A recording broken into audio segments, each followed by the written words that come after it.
Sounds great. All right, Hannah, we are live. The people listening on audio will have heard the guest intro, but I was wondering, first of all, thanks for joining us. But I was wondering if you could kind of start with your origin. Where are you from? What you were into as a kid, and then we can get into what you do after that. Yeah, for sure.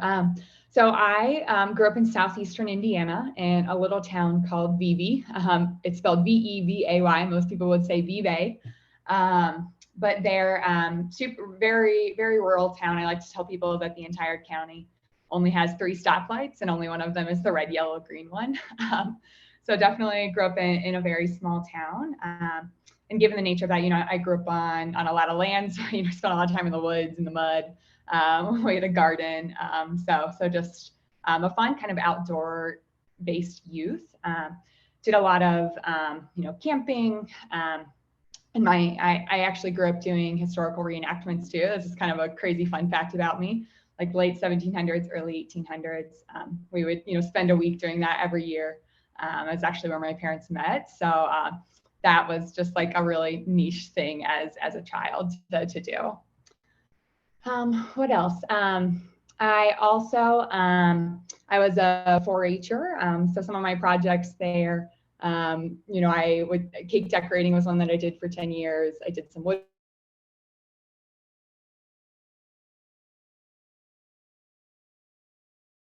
For sure. Yeah. So another thing that was really big kind of in my youth was 4-H. So I was a 10-year 4-H'er, did projects from woodworking to cake decorating to raising rabbits. So a little bit of everything there. I also was a ballerina for 10 years as a little girl. And then once I got more towards middle school, high school, transitioned into volleyball, swimming as some of my main sports. And, as a swimmer, spent a lot of time at the YMCA, and ultimately, some of my first jobs were swim lesson instructor and a lifeguard. So it's a little bit about my youth. I love it. It's so weird that you said that about the historical reenactments, because I literally had a meeting 30 minutes before this, and they were going to a Renaissance festival this weekend. And I was like, I grew up next to a place that did historical reenactments. We had this whole conversation. So for you to say that like a half hour later is crazy. I'm also one of those people that pronounces it Vive. Yes. So yes, not anymore. There we go. But yeah, definitely familiar with the area. The audience might not know this, but Hannah and I both went to Hanover College, I think at different times. So, yep. So from small town Indiana, you're now in Denver. What are you doing outside of work? So we both live in Colorado too. What are you doing for fun? Yeah, absolutely. So I think what ultimately brought me out to Denver was I have been on a really big national park kind of kick right now. It's one of my big goals in life is to visit all of them in America. So I think, during the last year, COVID kind of pushed us all in a certain direction. And for me, that was to get outdoors more.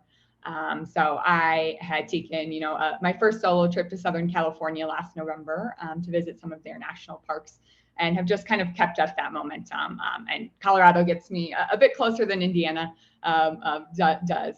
So that was one of the big reasons for coming out here. So I'm at 26 national parks as of right now, so getting close to half of them and continuing to work down that path.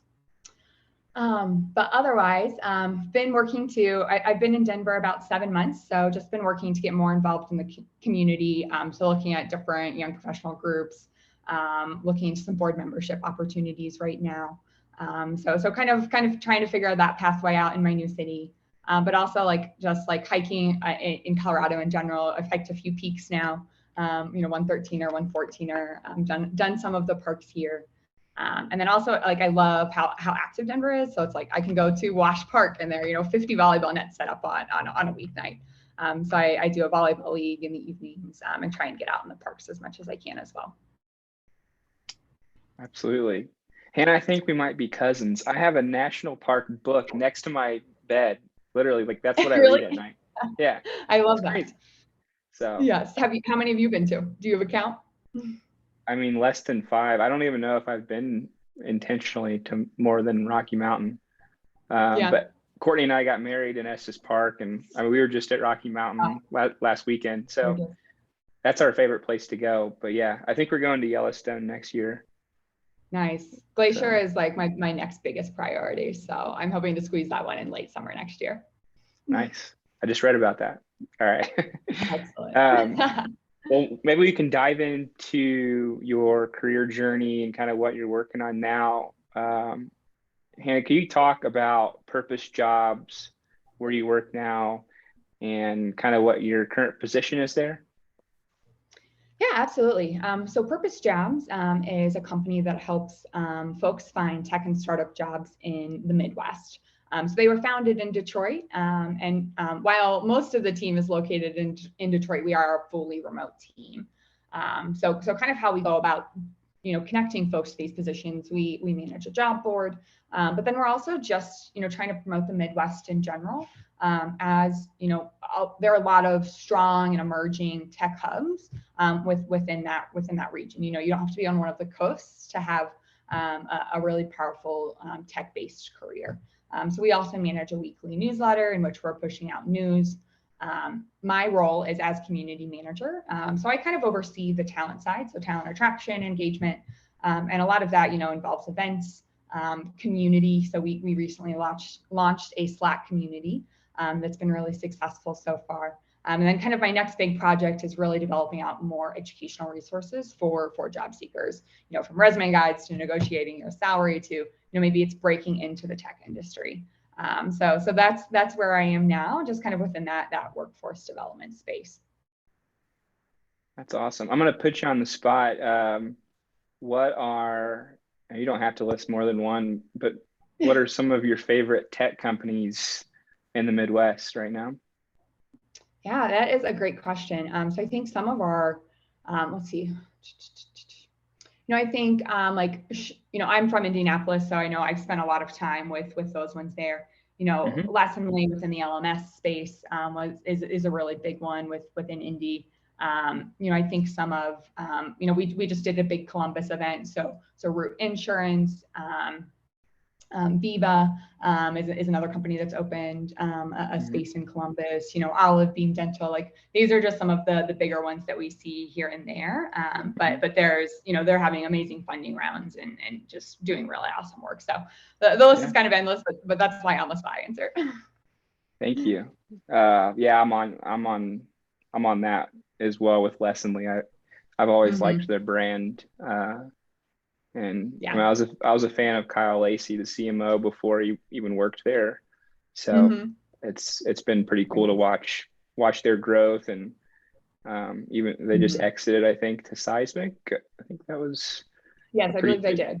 Pretty good deal for them. So Midwest, it's happening for sure. Yes, for sure. And then Hannah, can you walk us through your career path, kind of, I guess, what you studied at Hanover to start, and then to where you are now? Yeah, absolutely. And I think this is just like a great question to ask anyone. I think whenever I'm networking with someone, just kind of asking what the journey has been, I think it is just super insightful to see different people's paths, because they're never linear. And mine isn't either. So yeah, I went to Hanover. Of course, and there I actually studied geology. I didn't really know what I wanted to do, and I took an intro class. I really loved the outdoors. I liked the idea of being able to travel. I thought maybe one day I would teach. I'd always wanted to be a teacher when I was growing up. So that was kind of what led me to that. And I got to do really cool stuff. I backpacked the Grand Canyon in college through a geology course. So definitely a lot of really cool experiences. But ultimately, in the end, that was just not the path that I wanted to go post-college wise. I'd started to pick up a communication minor in my last couple of years. And then I also just really loved my on-campus involvement. So I was a hall director, I was a lead student ambassador. So I was managing and leading teams. And so that, combined with communication, I was starting to consider more of an HR path.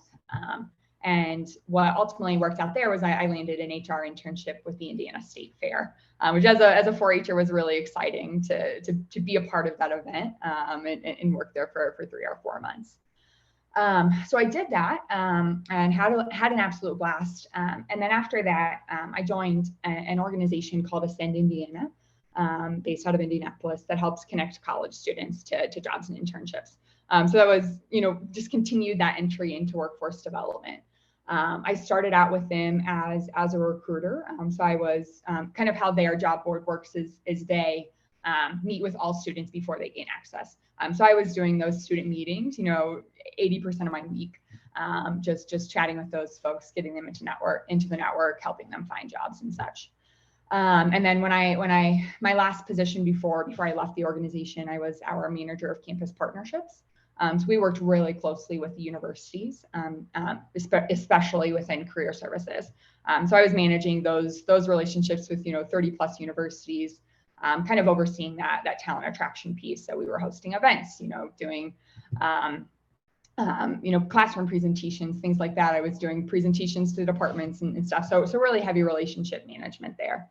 And then when it came time for that new job, that's kind of when I made the move to Colorado, and then to Purpose Jobs for that. But really a huge fan of the workforce development space. And I think too, when I joined Ascend, I started with them as an Americorps VISTA as well. That's kind of another key piece in my career. So I did a 1-year term of service, and then stayed on full time when that was complete. So that's kind of been my path. I still don't necessarily, know what I'm going to do with my life necessarily, but I know workforce development is something that I'm really passionate about. So that's kind of what's brought me here and kept me here. Sure. Yeah. It's, I was also kind of majored in the sciences, if you will, and took a lot of comm classes, and even they let me take a couple of business classes, and I was like, I'm kind of too far down the road to change anything, but yeah, let's see what happens. It speaks to your point about the paths being linear or not. I think is really important for young people, especially to hear, because they see a lot of times people at the height of their career, and they just kind of assume that was the plan. And it's certainly not the case. And you learn that the more and more you talk to people, especially leaders. It's like, and they don't even have it figured out now, but they especially didn't have it figured out when they were in their 20s. So absolutely. Yeah, I think it's a big point you made. I do want to, I'm kind of obsessed with Purpose Jobs and what you all are building. I think it's pretty cool. And could you talk about the vision for the company? And I guess I'll start there. What's the vision for the company? Yeah, absolutely. So I think if we had to sum it up, I think what we would really say is connecting talent with purpose-driven companies. We've actually been talking a lot about, values, mission, vision, 10-year plans, and all of that. So this is very fresh in the minds, but we want to connect talent with purpose-driven companies. What purpose-driven, that's going to vary a little bit based on the individual. It could be a nonprofit, it could be a mission-based organization, or it could just be, sometimes I think with a lot of tech organizations, they're just trying to make things more efficient, like make people's jobs better. So I think that's like ultimately the main goal. Right now, we're really focused within the Midwest and within the tech and startup sectors. 10 years down the road, those very well could have expanded. But that's kind of where we're starting there. And trying to figure out, that culture matching, like how do we help people find the right fit for them? And I think like one of my own personal philosophies is, my kind of North Star when it comes to my job and my career is I want to be excited to get up for Mondays. We spend a third of our life at work. To spend a third of that unhappy does not seem enjoyable. And it's kind of, it would be my dream that everyone could be excited to wake up for Mondays and go to work, whatever their version of Monday is. So I think that's kind of, our purpose, vision, and my kind of personal vision as well. Absolutely. And you kind of have the thesis in the name of the company, exactly. Which is nice. Good branding. Yeah. How do you see, so if we just look at tech and recruiting in tech right now, how are you seeing things change, and kind of do you have you noticed any trends in that world? Because we both kind of live in it. I think you even more than me. So I'm curious to hear you talk about that. Yeah, for sure. I mean, I think just over the past couple of years, COVID has pushed, how work works a lot. And I think ultimately it's going to come out on the more positive side. But people have really taken the time to think through, like, what do I need in order to be happy? Like, what are my non-negotiables? And I think two of the biggest things that we've seen really push forward is one, remote work. People want the flexibility on where they work from, when they work, that type of stuff. So, it's for purpose. Like, I can work from wherever, as long as I overlap 4 hours with the team. Like, that's kind of our policy each day, I could, I went to Maine over the summer and just worked from there. Like, that flexibility is really significant to a person. And then I think the other thing that's really pushed forward too is just kind of that approach and conversation around mental health. As much as we try to, keep work-life balance in check, what happens in one affects the other. Like, there's going to be bleed over. And so if you're having some rough times in your personal life, it's going to affect work. And I think just employers, having that conversation, recognizing that their employees are actual people with lives, and starting to provide, those mental health benefits, whether that's unlimited PTO or mental health days, or more resources. We've seen a shift towards more like coaching, counseling style resources being provided through employers too. That's definitely one that seemed to pick up a little bit more, and especially those that treat, both the life and work part, are super important, that really address both of those. So I think that's a lot of what we've seen changing, and I think I think tech companies too are going to be able to more quickly adapt to that. Is what else we've been seeing on that front too. So Totally. I agree. I think in tech, especially if you want an edge in recruiting, those are non-negotiables. Like, you're just not going to compete for the best talent if you don't prioritize those things. It's like, yeah, it's in the report, it's the right thing to do too, in my opinion. Agreed. So yeah. And the talent has the upper hand right now. We're going through this great resignation. It's gonna be interesting to see how things turn out on the other side of it. Yeah, 100%. I talked to a mentor of mine named Candy Lang in May on this podcast, and she managed work-life integration for Lilly, and also started a women's advancement department at Purdue. But she talked a little bit about that and how that job would look so much different now, with everything going on, mental health, and with remote work and that kind of thing. So it's really interesting. And I also know there's a ton of B2B tech companies focused on mental health now too, which is really cool to see. And so even some of the meditation apps have enterprise teams now selling into companies. Yeah. So it's cool. Yeah, I know Boone Health is one that I've really admired, that we've collaborated with a little bit. And they're really taking that coaching style, but that coach is focusing both on that professional development, as well as kind of like the life piece, like what is going on in your personal life type of thing. So having skills on both sides is really important. So. And what was the name of that company? It's Boone Health. Okay. Boon. There might be an E on the end. I'm not sure off the top of my head. I bet it'd pop up either way. Yes, I'm sure it would. Yeah. But yeah, I think the mental health is just so important. And I think like burnout is the other one that I would really just push in there, that like people have experienced like to the nines over the past couple of years, and just like being able to recognize both that individually and have an employer who can help a manager who can help recognize that too, and make sure that you can manage that as appropriate so that you don't get to that stage. Sure. So. Absolutely. I think that's a good transition to one of my last questions. I think I wanted to ask you, what advice would you give, let's say, an 18 to 22-year-old who's, either choosing a career path or just starting to navigate one? What's your advice? Maybe what do you wish you would have known when you were at that stage, kind of thing? Yeah, I love this question because I think there are a lot of things I wish I would have known. I think like my biggest piece of advice is to just explore.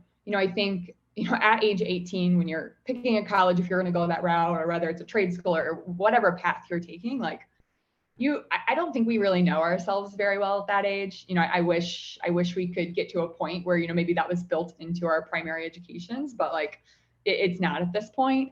And it's just like knowing yourself is what's going to help you figure out like what is that right path for you. So I think my advice would be to really explore. Like you really need to take that time to do that exploration. Through different courses, through internships, and I'm talking like, do you perform better in a job that you're on your feet on, or can you sit at a desk for 8 hours and be happy and successful in that case? Is it customer service based, or relationship management based? Or would you prefer to just kind of work with yourself throughout the day? Like those are the things that through internships, through part-time jobs that you might work through college, like definitely take the time to ask yourself, like what is working? And I think the benchmarks that I like to ask is like, what brings me energy and what drains me? So like, for example, my first job out of college, my first full-time job at Ascend, I was a recruiter essentially, meeting with job seekers, with college students for 80% of my week. And I was exhausted when I got home. I really border that introvert extrovert line. Like I can be very extroverted, but I need that time alone to recharge. But then I didn't have anything left for my friends or my family when I got home from work. I would go into my room and just watch TV by myself for the rest of the night because that's how exhausted I was.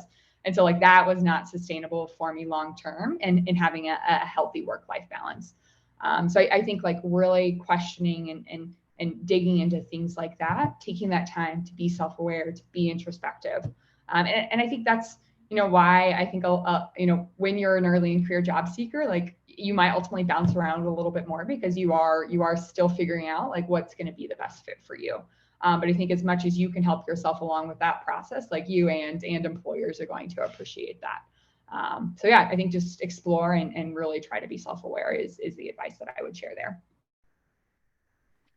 That's great advice. That's going to be super valuable, especially to our younger listeners, because we have some listeners in college, I know, and maybe approaching that decision even to do college or trade school or whichever. So thank you for that answer. I think the last question I ask everyone, and I'm not going to stop asking this so people can stop requesting that I stop asking this.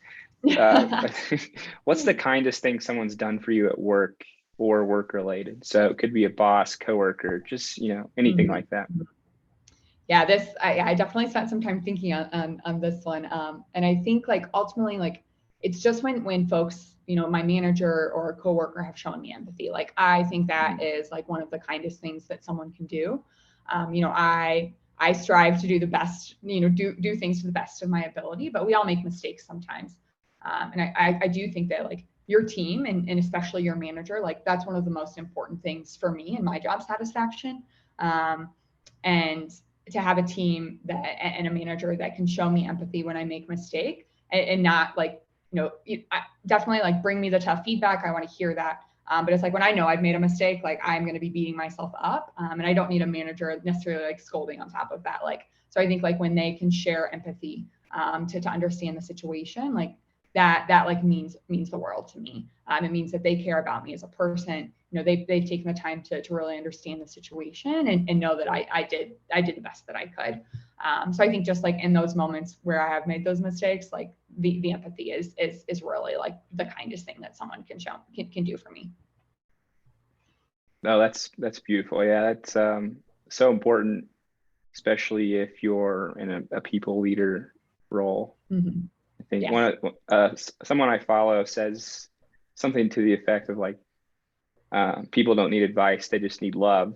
And so I think that could be applied in a lot of cases at work. So that's an important message to end on.